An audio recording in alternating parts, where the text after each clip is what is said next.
Oh, Hi. hey. How you doing?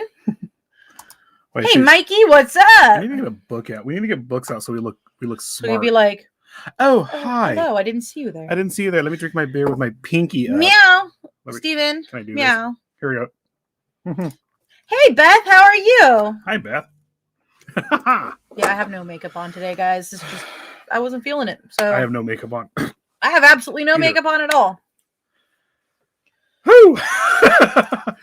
Hey, Ben. Hey. How are you? So tonight we are going to be tackling a pretty brutal subject, actually. We're going to be talking about Karla Homolka and Paul Bernardo. Yes.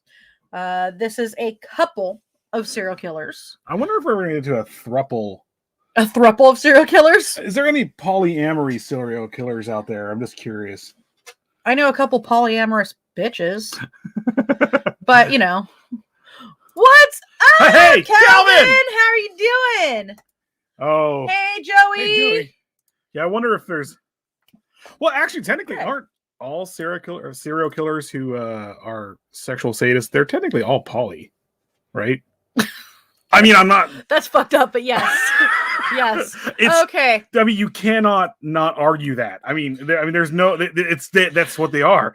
They are... I'm gonna do warnings. Their partner usually, you know, who had a wife? A couple of them had wives, right? Like BTK. BTK was polyamorous, wasn't he? Technically. Okay, so I guess let's start with trigger warnings. Trigger warnings, lots of them. Trigger warnings. This presentation is for educational purposes only. How you use this information is your responsibility. I will not be held accountable for any illegal activities. And seeing as I got a lot of our information from the Canadian Encyclopedia, under the fair use, another author may make limited use of original author's work without asking for permission. Now, I do not know if this applies to Canadian stuff. Let me just put that there. But okay, Flan. Okay, buddy. Okay, buddy. Does this apply to you, buddy? So I don't Flan? know, but I'm going to say this anyway because I got a lot of the information also from our stuff. So, pursuant to 17 U.S. Code 107, certain uses of copyrighted material for purposes such as criticism, comment, news reporting, teaching, including multiple copies for classroom use, scholarship, or research, is not infringement of copyright. All right, friend? Buddy? Pal? Buddy? Pal? I'm not your buddy, pal. I'm not your friend, buddy. Yeah, I saw that. He keeps asking for parole, and they were like, No. You're kidding, right? You weren't smart enough, like Karla Homolka, to say to get ahead of the situation. That's exactly what happened with her. I will let you know if it is Canadian. This is purposes. Yeah, I got it from the Canadian Encyclopedia, a lot of it. I got it from Wiki and a few other locations like Murderpedia. But the one I liked the most was the Canadian Encyclopedia. That's just the funny thing about Canadians, Beth. You guys have your own encyclopedia. Every country does. Yeah, that's true. I'm Batman Bender today. What? I am on a Batman bender today. I am Batman. I thought I read it as I am Batman Bender. So far today, I've watched Batman Begins, The Dark Knight, and now I'm watching Joker. Oh my god, Joker's so good. You gotta watch all those to catch up to the Batman, which comes out in March, and it's supposed to be 3 hours long, right? I think so, almost 3 hours long. It's gonna be awesome. It's gonna be great. I freaking love it. I thought at first when I heard Sparkles the Vampire was gonna be Batman. Oh, this is gonna be lame. And then I saw... You know, Sparkles is not a bad actor. No, he's not. I actually really like him. I just didn't... I'll tell you a funny story in a second. But I was really into Ben Affleck's Batman. I thought it was so cool, and I thought he deserved his own movies. Because he encompassed the grizzled Batman. The one that was like, I'm done. Robin was murdered by the Joker, and I'm going to just start being the Punisher as Batman. Batman Beyond. I actually liked Batman Beyond. I love Batman Beyond. All right, so let's jump into this. The article that I got was by Edward Butts. It was published online in June 21st of 2016 and last edited on October. Or excuse me, would you say? You distracted me. It was highlighted, and there was stuff up over what you're reading. Anyway, you distracted me. It was on Halloween of 2018. All right. So the crimes of Karla Homolka and her husband, Paul Bernardo, were among the most horrifying and controversial in Canadian history. You know, they say that, but I mean, you still had Willie Picton. Oh yeah, murdering had- people and eating them. You had well, not he wasn't eating them, but well, he's feeding them to the feeding them to Northwest, people. to the northern states in Canada. But yeah, so the crimes of serial rape and murder. They were particularly, or excuse me, they happened in the 1990s, and they were considered to be sex slayings. We're going to be talking about a little bit more of the teenagers, Leslie Mahaffey and Kristen French. They were among the most, the people. What? Gotta watch over that voodoo curse, man. I'll tell you what. What are you? Leslie. Oh, whatever. She's a bitch. Yeah. God, Willie Picton was. Yeah. Wow. And to think that family is still operating too. Like Willie Picton is in jail, but nice. Mikey's tipsy.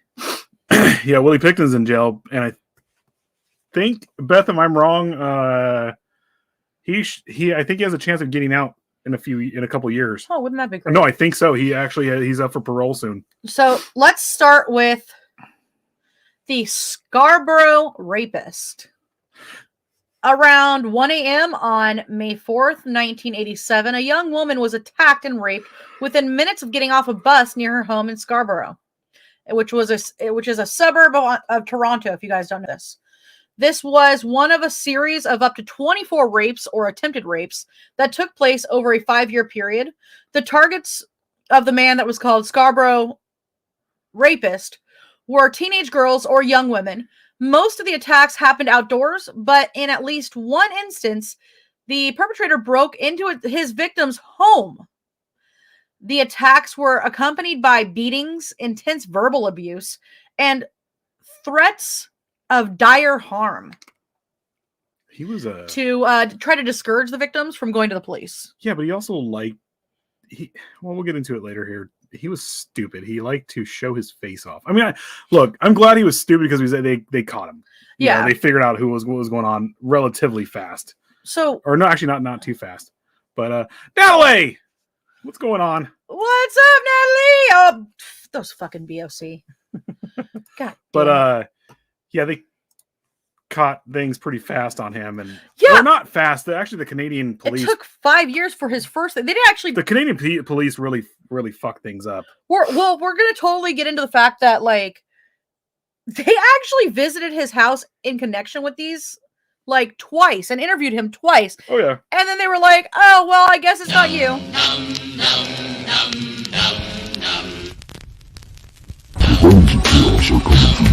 The bodies of chaos are coming for you. The bodies of chaos are coming for you. Good morning. You brought them with you. The bodies of chaos are coming for you. The bodies of chaos. Oh shit! You brought them with you. Jake, what's up? What? Okay, so ow, how did that happen? Yeah, you should not have done that. That's not a funny bone. Whatever, it hit and it felt funny. Okay, so going back to what Beth had said was he's not getting out. Willie Picton, he's not going to get out. I don't know. She also said the fact that he is protected and he's in a cushioned part of the jail. Oh man. Well, Willie Picton is a multi-millionaire. That's one thing they didn't you don't see it when you see the farm and everything that was going on there. His family is they have millions. So you got to read it. Hey, he just says, leaving hey, work. Oh, cool. Just leaving work. Yep. She's like, I know, right? Ugh. Yep. Oh yeah. I'm hearing. So Natalie hears that Alice in Wonderland is tomorrow night from the BOC. Oh. Mr. Ghoul would be hosting. And so that means also. Well, the BOC would be hosting. BOC's taking over. Oh, are the BOC taking over? Oh shit. Okay.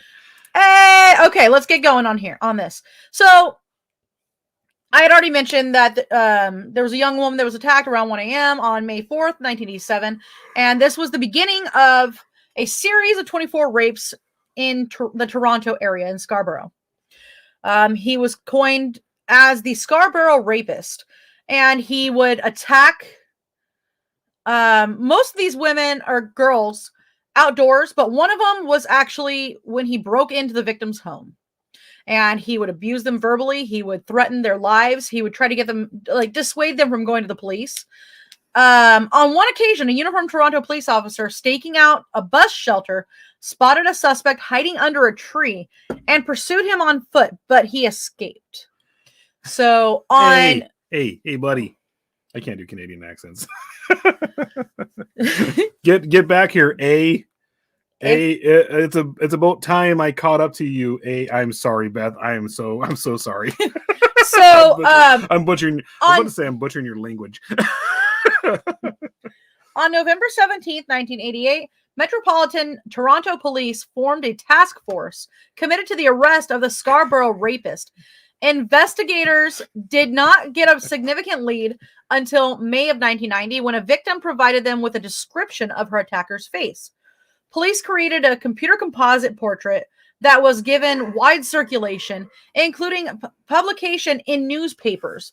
Among the 16,000 responses received over the following weeks, there were 3 that said that it resembled Paul Bernardo.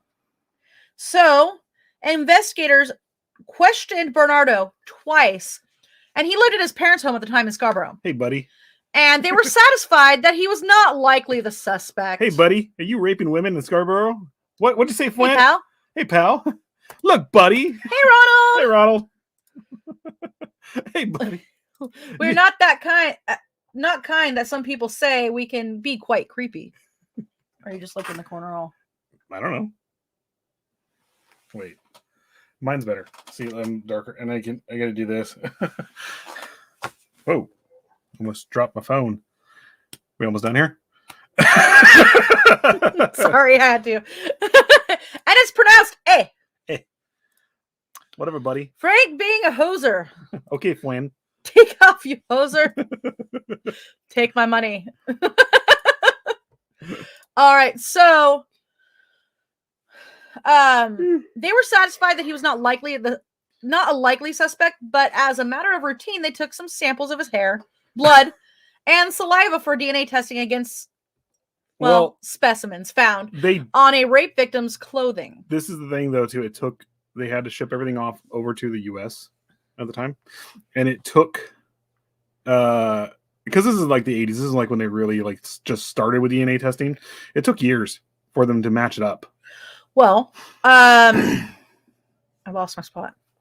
DNA testing. Well, yeah, or but DNA testing was then new in Canada, and the Center Center of Forensic Sciences. I'm so glad they didn't say Center for Forensics. In Toronto, had only one qualified scientist and one technician. The samples taken from dozens of men questioned in the Scarborough rapist case were among 50,000 collected at the time by police investigating numerous cases across Ontario. And yes, he was the real Hoosier. Hoser? Hoosier? Hoosier. Hoser. Hoosier. Hoser. Whatever. I think I just spit on the screen. I like the acronym right there, or whatever the alphabets right there. As the CFS, it's all the Canadian Fwen Service. Canadian Fwens. It's a Canadian Fwen Service, guys. So I'm going to touch base on a little bit about Karla too, because that kind of just talked about, Paul Bernardo. Okay. Wait, what? It's so cool the amount of people get burned for DNA, but so shitty how few they can sample or how many are just sitting around and not being tested. Yeah. Right now, they've actually can move it forward pretty fast. Back then, thank you. There's a lot of I think there's still like a little backlog from like the 80s and stuff like that. That's how they were able to like identify one or two of like Richard Ramirez's killings, or they suspected of his first killing and stuff like that, and then a couple I think they linked to like Gary Ridgway or something like that. What? Yeah. I'm sorry, you're giving me like a weird look. I smiled. Oh. No, the way you like moved, like was like, did I say something wrong here? So Jake says the Jane and John Doe cases that still haven't been identified. Yeah. Oh yeah. All right, so let's talk a little bit about Karla. The Jane Doe stuff, they have to get lucky, and hopefully, like, if someone commits a crime and left some sperm somewhere, and then they're like, okay, we got it, we can match things up now, and then Okay, we're going to talk about Karla Homolka. Karla Leanne Homolka, born May 4th, 1970, was also known as Leanne Teal. She's a Canadian convicted killer who acted as an accomplice to Paul Bernardo in the rape and murder of at least 3 minors between 1990 and 1992. Homolka attracted worldwide media attention when she was convicted of manslaughter following a plea bargain to serve only 12 years for the murders of 2 teenage Ontario girls, Leslie Mahaffey and Kristen French. She was never charged with a sexual assault due to her plea bargain. Bernardo was convicted of the Mahaffey and French murders and received life imprisonment and a dangerous offender designation, the full maximum sentence allowed in Canada. Homolka stated to investigators that Bernardo had abused her and that she had been an unwilling accomplice in the murders. This was supported by various incidents, including Bernardo's insistence that Homolka's wedding vows include love, honor, and obey, and Homolka's January 6, 1993, hospitalization after a vicious attack by Bernardo. As a result of the abusive nature of their relationship, a deal with prosecutors was made for a reduced prison sentence of 12 years in exchange for a guilty plea to the charge of manslaughter. Homolka scored a 5 out of 40 on the psychopathy checklist. In contrast, Paul Bernardo scored a 35 out of 40. Yeah, she was definitely more of a psychopath than he was. No. Oh, wait. Switch that. I thought you said she scored more. Scored 5 out of 40. Oh, 5. I don't know why I heard, like... He scored 35 out of 40. I was thinking the other... However, after the plea bargain, the videotapes of the crime surfaced and demonstrated that Homolka was a more active participant than she had originally claimed, including in the rape and death of her own sister, Tammy Homolka, which we're going to get to next. Yeah. As a result, the deal that she had struck with prosecutors was dubbed in the American press a deal with the devil. It really was. Like, she basically caught wind of what was going on, and she just got a hold of him because she knew they made pornos. They made snuff films. Well, yeah. They made snuff films even in the United States. And she got ahead of it, was like, hey, I can kind of get you guys the evidence, but I want a deal. Well, yeah. So public outrage about Homolka's plea deal continued until her high-profile release from prison in 2005. Following her release from prison, Homolka settled in Quebec, where she married a brother of her lawyer. Yeah. And briefly lived in the Antilles and Guadeloupe. But by 2014, they had returned to Quebec. The Beth brought something up real fast. Where was she saying? Still have people that are in backlog. It's not funny. Can't believe that she killed her sister. The issue too, the whole backlog thing too. I remember too. It's the less dead too. A lot of cops, a lot of police departments, when it comes to sex workers and stuff like that, they see them as less dead, and it's just part of the job that they're going to get murdered or something like that. So they kind of like, whatever. We're gonna look at something else. Natalie says, I understand in many cases that law enforcement are also waiting for DNA tests to get so good that they don't have to completely use what they have. But that doesn't negate that there is so much DNA evidence that has either been lost or never collected. Absolutely. What was that? He even said that if he got out of prison, he'd probably keep doing it. Oh yeah. Wow. Are you talking about Willie Picton, or are we talking? No, we're talking about Paul Bernardo. I'm all over the place. I know. Should have kept her. Yeah, she's extremely evil. See, that's the thing. Now she's in London, Ontario, because doesn't want her to there. Now her kids are being abused because of what her mother. Yes.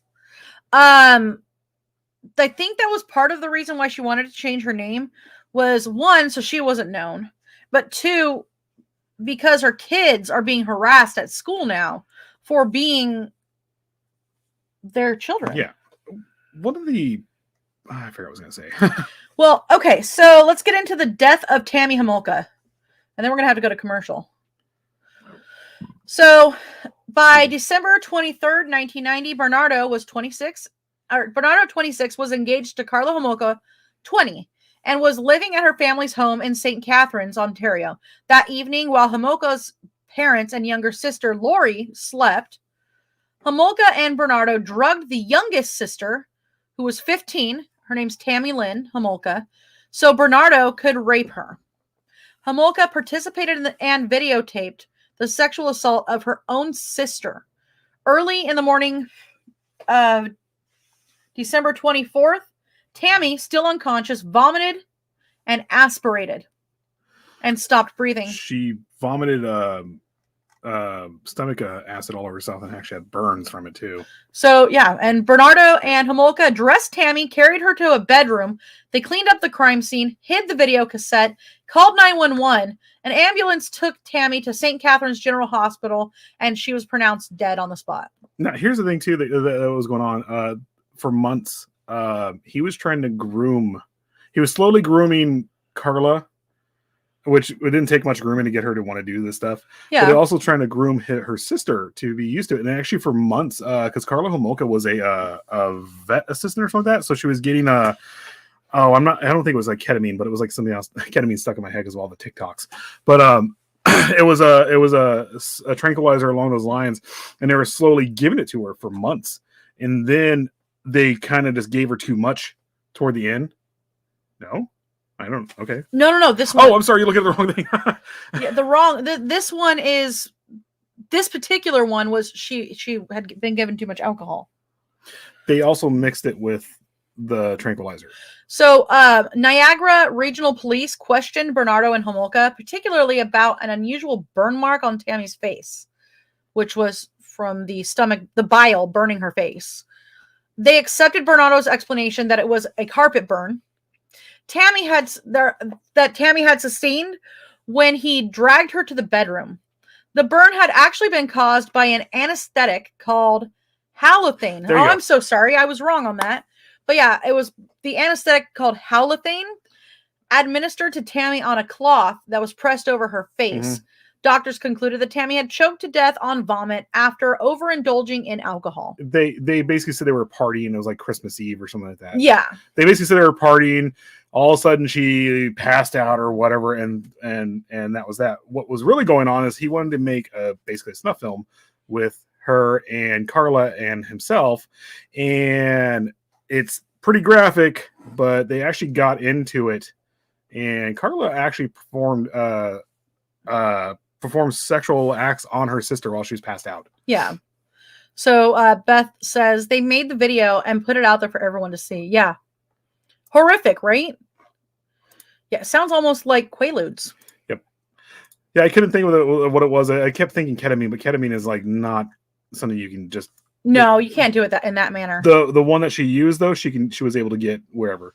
So let's dive into the Leslie Mahaffey murder. On February 1st, 1991, Bernardo and Homolka moved into a bungalow in Port Dalhousie, Ontario. I probably said that wrong. Please correct me, Beth. They were married in Niagara-on-the-Lake on June 29th. That same day, boaters and fishermen at Lake Gibson, south of St. Catharines, discovered concrete blocks that encased human arms, legs, feet, and a head. The next day, another man found a human torso floating in the water. The remains were identified as those of Leslie Mahaffey. Age 14, of Burlington, Ontario. Her parents had reported her missing on the 15th of June. While police undertook the investigation of the Mahaffey murder, Paul and Karla Bernardo were honeymooning in Hawaii. Police searching for clues to Mahaffey's killer were unaware of evidence that would connect the crime to the Scarborough rapist. Meanwhile, Tammy Homolka's death wasn't even under investigation at all. No, the police literally took it at face value. It was like, oh, okay, it was just kids partying and went too far, and we're not going to bother their lives because they're about to get married. They're about to get married here in a 6 months or something like that, or whatever it was. Duluth. Dulcie. No, it's Dalhousie.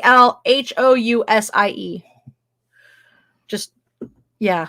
Yeah, they considered her sister's death accidental. Yeah. So, or as they put it when Bond died, death by misadventure. Yeah. Okay, that's pretty more brutal to call that. Yeah. Well, because he vomited and aspirated on his own blood or on his own vomit. Who did? Bond. AC/DC. Oh, Rick. Okay, Bon Scott. Yeah. Okay, I couldn't even think of it. I was like James Bond. James Bond is Rick. dead. Where did Rick come from? Where did Rick Bond? I don't know. Anyway. Did he get Rickrolled? So, police searching for clues to Mahaffey's killer were unaware of evidence that would connect it to the, to that crime. So, almost a year later, in April of 1992, Niagara Regional Police sought help from the American Federal Bureau of Investigation, FBI. An FBI group of criminal profiling experts produced a psychological portrait of the murderer as a sexual predator who would probably do it again. Oh, that was what I was going to say earlier. Talking about how basically the police in Canada were like, okay, we'll take your deal, and then they let her have that deal. Yeah. In America, that would not have happened. They would be okay, we'll give you that deal, and then come to find out, no, we're not giving you that deal. No, we're pulling the deal, and you're going to be charged for all this other stuff because you're in the videos. Yeah, they would have pulled the deal. All right, we're going to go to commercial real fast, and when we come back, we are going to continue by talking about Kristen French. And we'll be right back.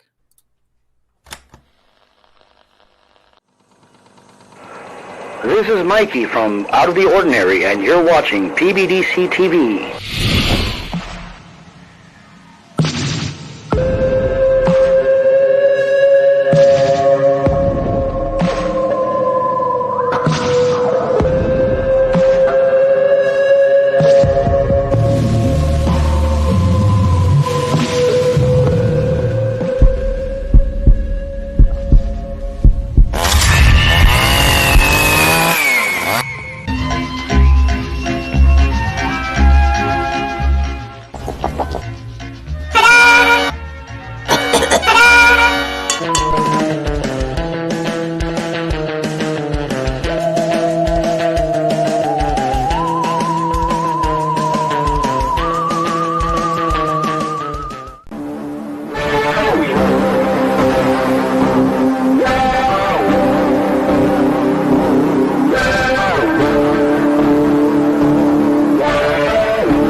Oh, hi!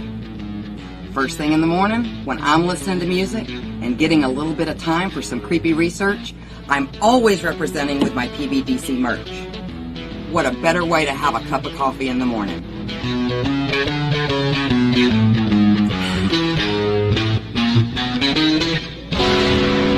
Don't forget to check out our other cool merch at rootsbleedred.com. That's rootsbleedred.com. This is Professor Edgar Fluffosaurus from Spooky Tales with Steve the Cat, and when I'm not hosting Monster Chat or knocking down small Japanese cities, I'm watching PBDC TV. Now back to the show. Hi. Hi. If you're wondering what all those names are, I'm trying to get remind people that we're here. Go up. What? I know. Oh. So Beth said in the area where those two girls were murdered, they had a curfew for a while to make sure that the young girls were safe from predators. That's scary. Like that really is scary. Sorry, my nose and head itch. The shitty thing is that they actually did know who it was, but the police in the area kind of weren't. They're just dragging their ass and getting him. Well, they didn't yet. They didn't. They had an idea. They had an idea for even into the 90s. They just it was the police's fault for not actually getting him. Well, so let's talk about Kristen French. On April 30th, 1992, a female body was found in a ditch along a rural road in the north end of Burlington. The face was battered. The hair had been shaved from the head. But an old injury, the missing tip of a left pinky finger, immediately told investigators that the corpse was that of Kristen French, who was 15, from St. Catharines. French's parents had reported her missing on April 16th. A shoe identified as hers was found in the parking lot of Grace Lutheran Church, which she passed by every day going to and from school. Then a witness reported seeing a scuffle in the parking lot on the afternoon of the 16th. It had appeared to the witness that two people were forcing a girl into a car she described as a cream-colored Chevy Camaro.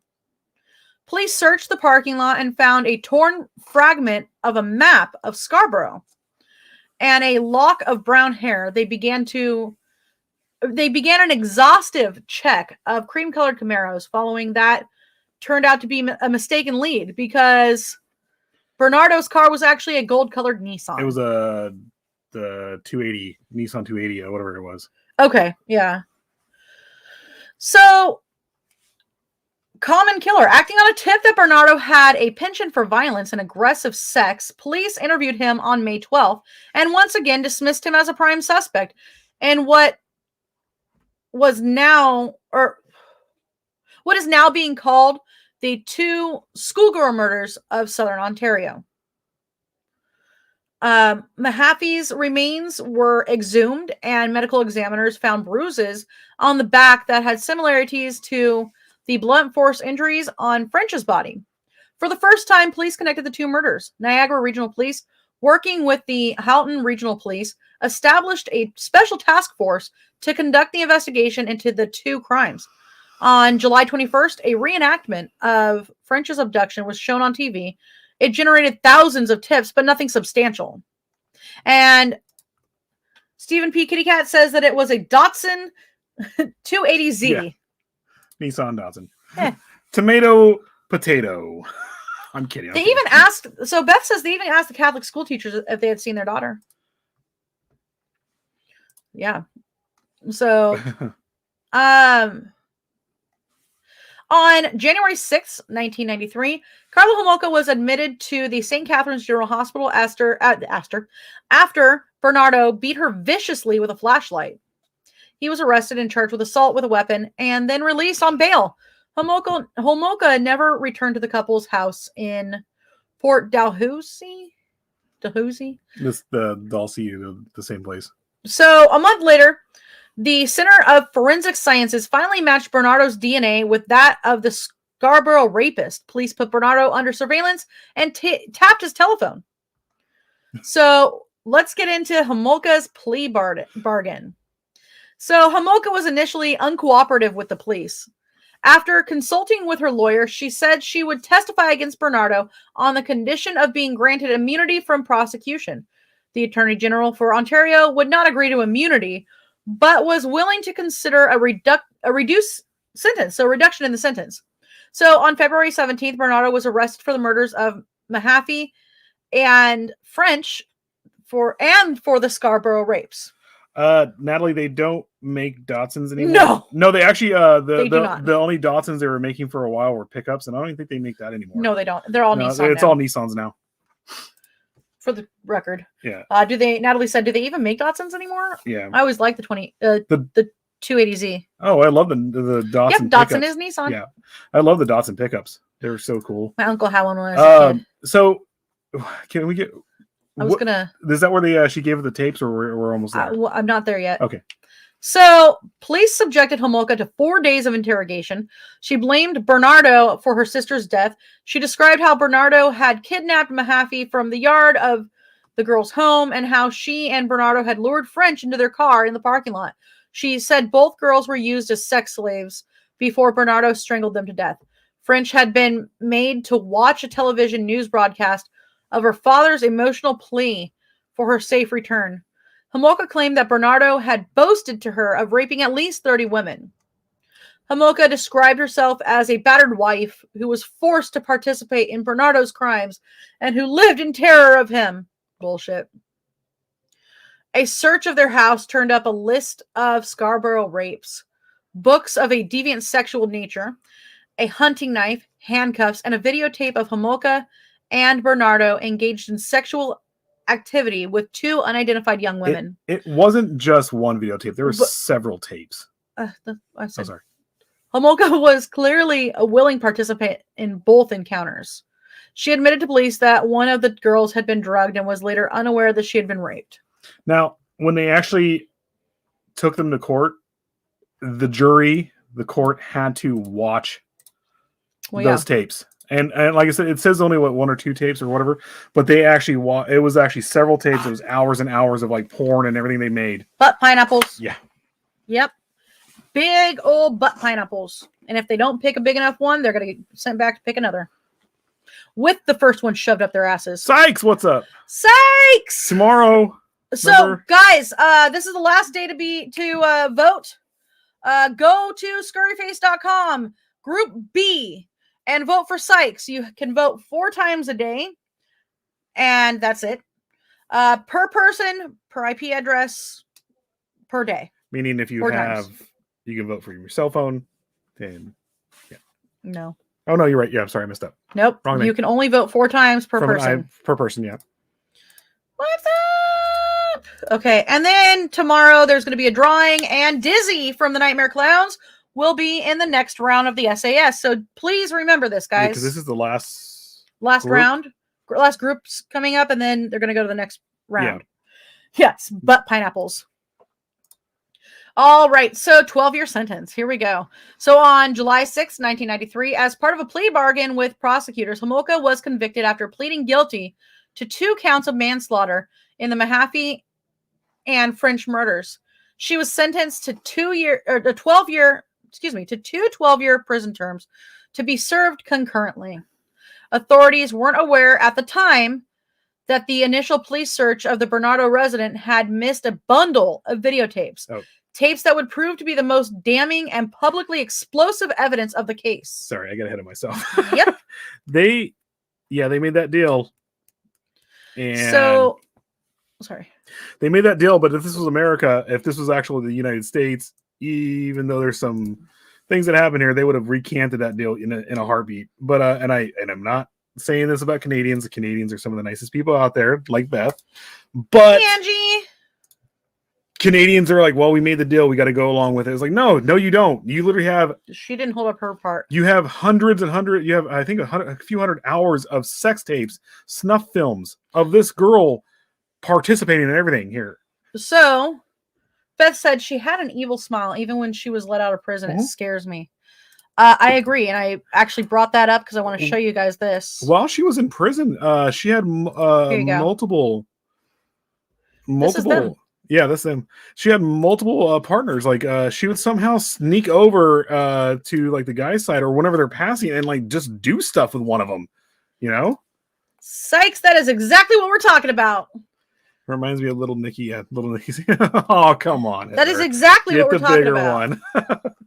So she Hi, made that deal, and it's very wrong that she got away with it. Absolutely. Yeah. Like I said, if this was the United States, it would not have happened. They wouldn't have. She wouldn't have gone away with it. They were like, "Nah, we're done here. You're going to get the death penalty." So on May 6, 1993, Bernardo's lawyer had retrieved 6 8mm tapes that had been hidden in Bernardo's home. They were not turned over to the police until September 22nd, 1994. The tapes showed in graphic detail the rape of Tammy Homolka, the torture and rape of Mahaffey and French. Homolka appeared as Bernardo's consenting accomplice and not as a frightened forced participant, as she claims. So by this time, the case was dominating headlines and capturing the attention of people across North America. News of the tapes prompted public outrage. The media accused the prosecution of making a deal with the devil and giving Homolka only 12 years sentence in a role in the crimes. However, the Crown said it was obliged to stand by its agreement. And that's what we were talking about before. Hey, guys! What's going on? How are you? How's the tour? The tour? Oh, that's right. That's right. And by the way, if you guys haven't seen it, or if you guys haven't checked them out, October Noir, they're awesome. We have interviewed them a couple times on here, and they're always fun to hang out with. Also, they are doing a cover of Crimson and Clover. That's one of my favorite songs. It's one of, and then like Hexus tries to touch Tom Noir to that song. Yeah, you know what happens. Yeah, Hexus tries to touch. No more voodoo curse. Beth says, I was in high school, so you heard that on the radio, the court case. Mm-hmm. Oh, wow. They're all, hey!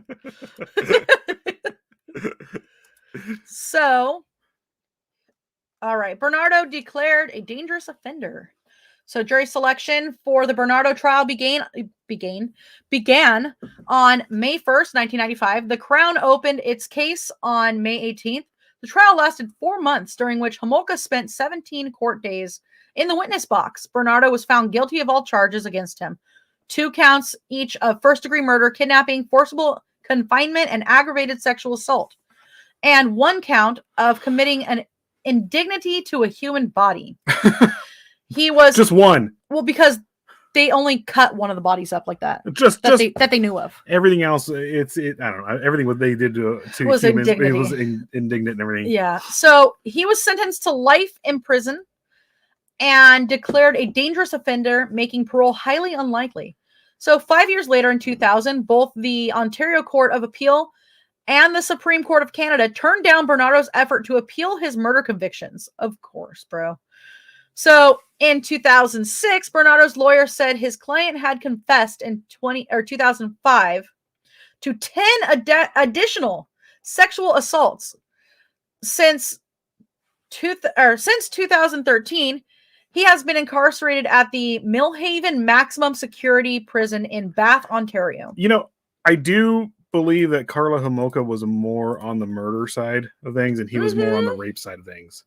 There was a lot of 18 degrees. With this, what it was last week, yesterday. That was 25 for us. What is that? Same difference?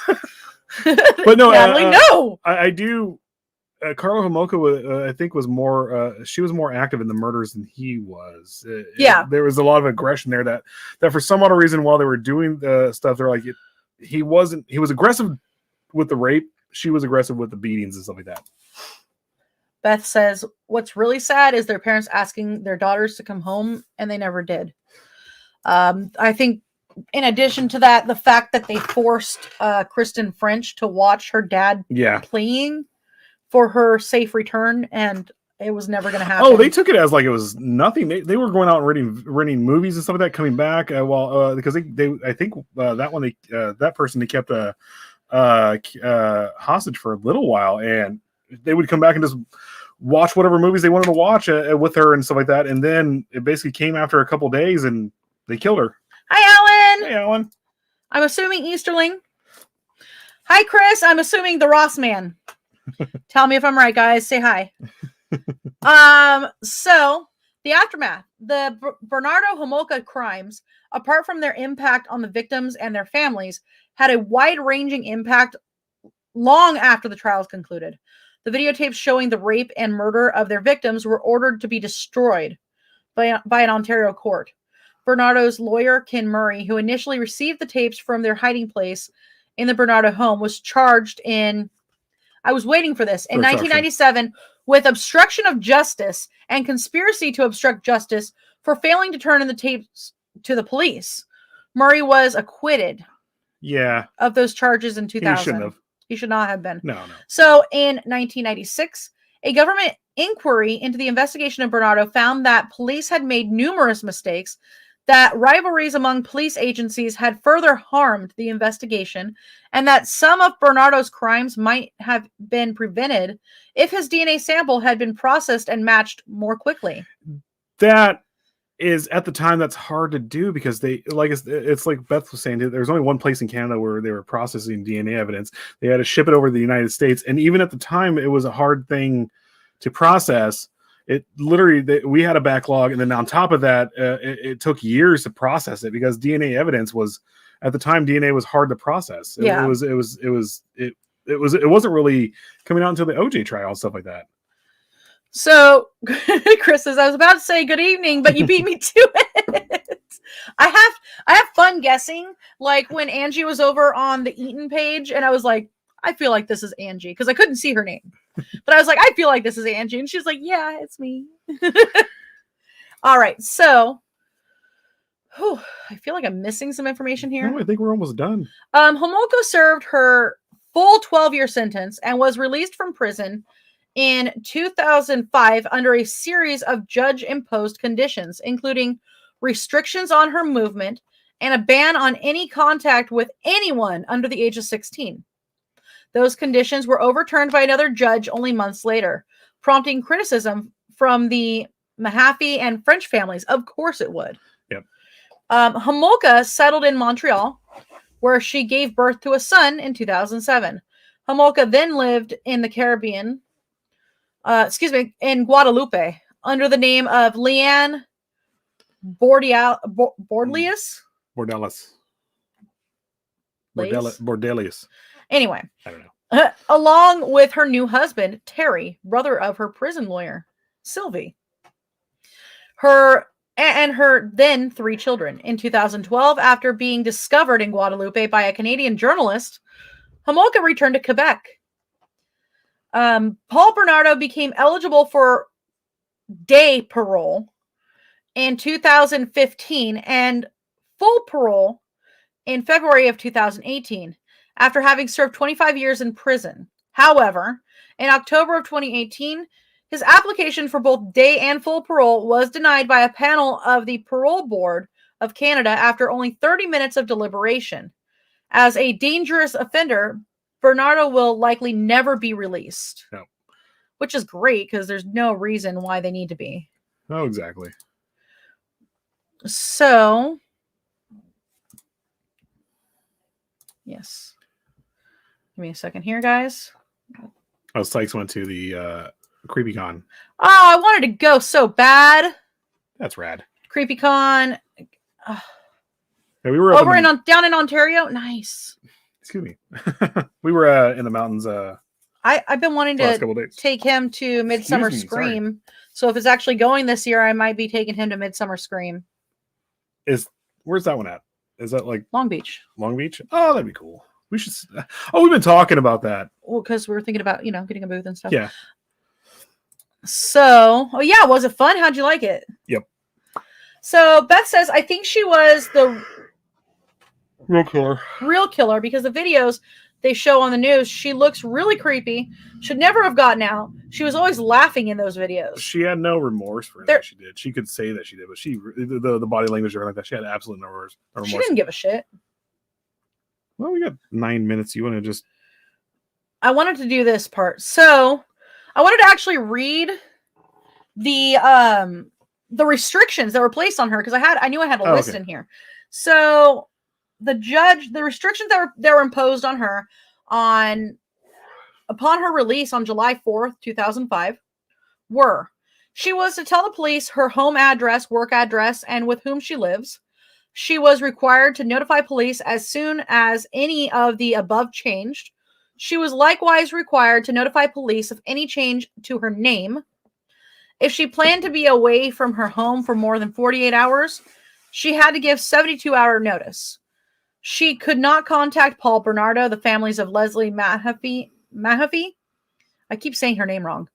Mahaffey. I keep saying it wrong. That's fine. And Kristen French, or that of the women known as Jane Doe for any of the violent crimes or any violent criminals. She was forbidden to be with people under the age of 16. She was forbidden from consuming drugs other than prescription medicine, which should be an obvious. She was required to continue therapy and counseling, and she was required to provide police with DNA samples. I think this is the one that the cops, or that was actually a few months later. Most of them all overturned. All that. Well, no, I think the DNA stuff wasn't, and I think the names. She had to constantly give her name. No, actually. So, when it was overturned in like on June 10th, Senator Michael Byron declared that the conditions placed on Homolka were totalitarian, and according to an interview with CTV Newsnet. And 2 weeks later, Byron apologized. Well, yeah, because she was like, it's like, dude, she can run and hide. That's what I'm saying. There's only a couple of them that they actually kept. I think it was she has to constantly give her name no matter what. She wasn't allowed to change her name. Mm-hmm. They forced her to change her name back from Bordelius, whatever it was. Whatever the married name would be. Back to Karla Homolka.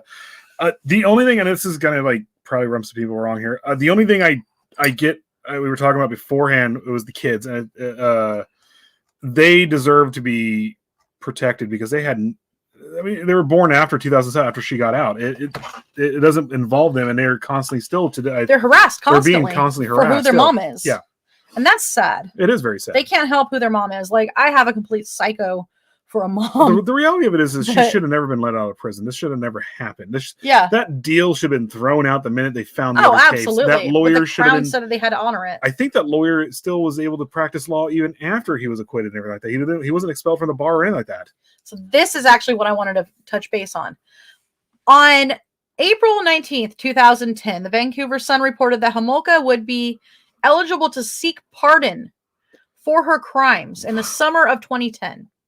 Offenders convicted of first or second degree murder or with indeterminate sentences cannot apply for a pardon due to the fact that their sentences are for life. But Homolka was convicted of manslaughter and received less than the maximum life sentence, making her eligible. If she had been successful, her criminal record would have been erased. Expunged. Or excuse me, not exactly erased, but it would have been covered up for like background checks, with the exception of if she was going to be around children or other vulnerable people, it would have popped up on a background check. Yeah, Natalie says what? Yeah. Yeah, you know what? And she applied for it too. To bring this up, we, mess up a lot of things when it comes like to less dead and stuff like that. Serial killers are going after, let's say strippers, they're going after sex workers and stuff like that. Canada really fucks up. Like, Willie Picton's a prime example of it. It went on from the 70s until 2003. A lot of the police in Vancouver actually was like, he's helping us out. And it was like, it doesn't matter. A lot of people were talking that way. Yeah, it was like, it doesn't matter whether you think that way. He's murdering people. Yeah, I think that was basically. Luckily, because of Willie Picton, this one, and then Willie Picton, it really started reforming a lot of stuff that was going on in Canada. And they still have a lot of issues though with their justice system. More so. Well, catch this one. On October 17th, or 2014, the jury in the first degree murder trial of Luc Magnotta heard that Karla Homolka was living in Quebec. Yeah. And a poll of 9,521 voters concluded that 63.27% believed that the public had a right to know Homolka's location, and only 18.57% of voters believed that she deserved anonymity, and 18.16% believed that Homolka should be permitted to receive anonymity in about 50 years. Let me rephrase what I said. It's like I said, it's not rephrased, but it's the system itself. The people in Canada are actually pretty good. They're like, no, she's a murderer. What the hell is she doing out? Like Beth said right here, look, she should not have been able to even have children because she's too creepy.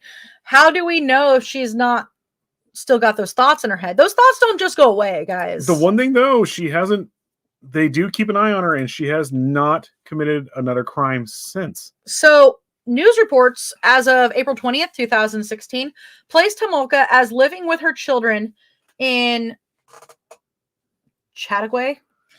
Chautauqua. Chautauqua. I said it right now. Chautauqua. Shadoobie. Chautauqua, Quebec. Homolka was reportedly angry with reporters' attempts to speak with her. Well, maybe you shouldn't have done what you did. Well, maybe you shouldn't have been participating in the murder of people and stuff like that, and performing sexual acts on your passed out sister who died like an hour later. I don't know. So, parents of the children attending the same school as Homolka's children expressed great concern. You said it right.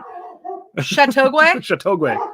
Yeah. Uh-oh. So, they expressed great concern despite reassurances from the school and the school board that the children were safe. So, as of January 2020, she lives in Salaberry de Valleyfield without her husband or children. Oh, and the crazy thing is, she is probably living off the government and everything like that because she can't get a job. No, she She can't can't. do anything. That's part of why she wanted to change her name, to be honest, was that she wanted to be able to like. But if you change your name and stuff like that, you Still- can run and hide. Yeah, exactly. Oh, so Sykes got to go down to Amoeba and some other stores while he was out. Oh, today. is Amoeba still open? I guess so. I thought they were closing that down. I thought so too. I thought they were relocating it Oh, actually. maybe they did relocate it because didn't they close the original location down on Sunset to become housing or something like that? Something like that. So we are done. We finished our stuff about them, Karla Homolka and Paul Bernardo. Tomorrow we are going to start a series on cults. Yep. I don't remember which cult we're talking about tomorrow. But if you want to hear about some of the bigger cults like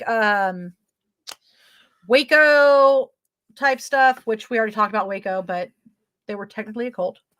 Well, we're going to get more into Waco again. I would we're say going to talk. Hold on.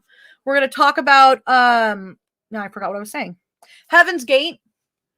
But those are going to be on our podcast. Those aren't going to be live feeds. But we will be discussing a few lesser known and some of the well known cults in a series on our Sunday night shows. The podcast part of it will be, like we said before, another past.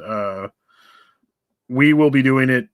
It'll be Natalie, Liz, me, and we'll be doing it. You'll be able to like basically binge listen to the episodes on Spotify. About 6 shows. Yeah, a couple different platforms. Spotify is gonna be the main one. Thank you. But she could probably get into the cannabis business. I don't know.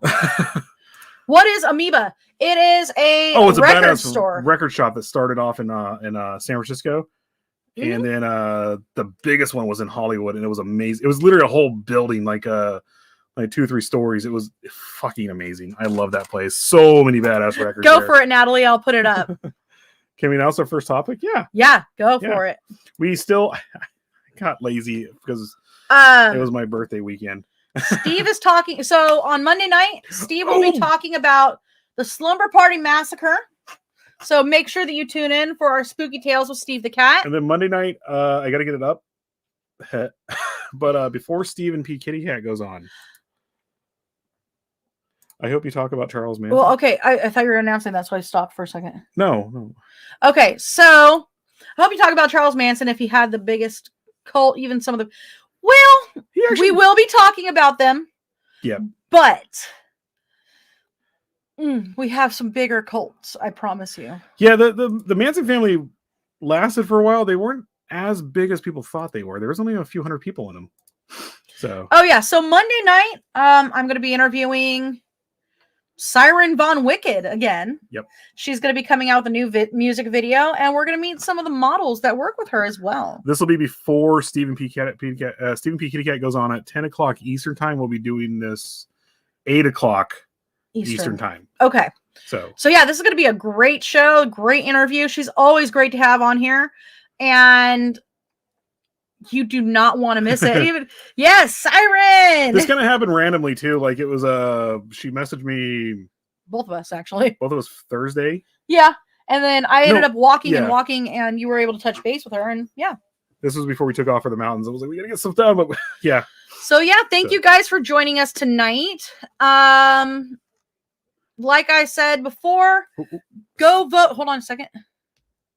Go vote for Sykes on scurryface.com. He's in Group B. 4 votes per person per day.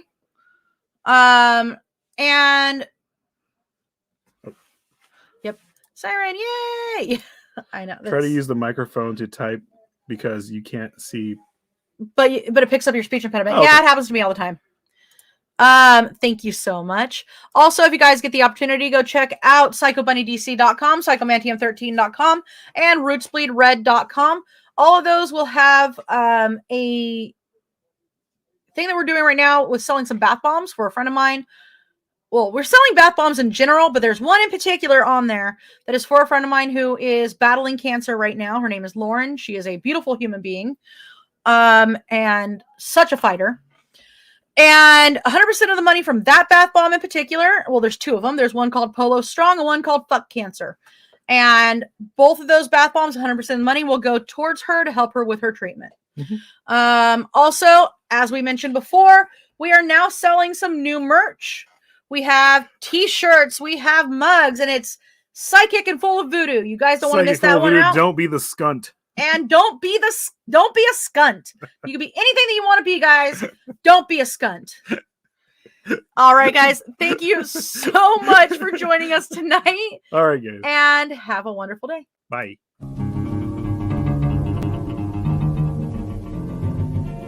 I don't set the world higher. I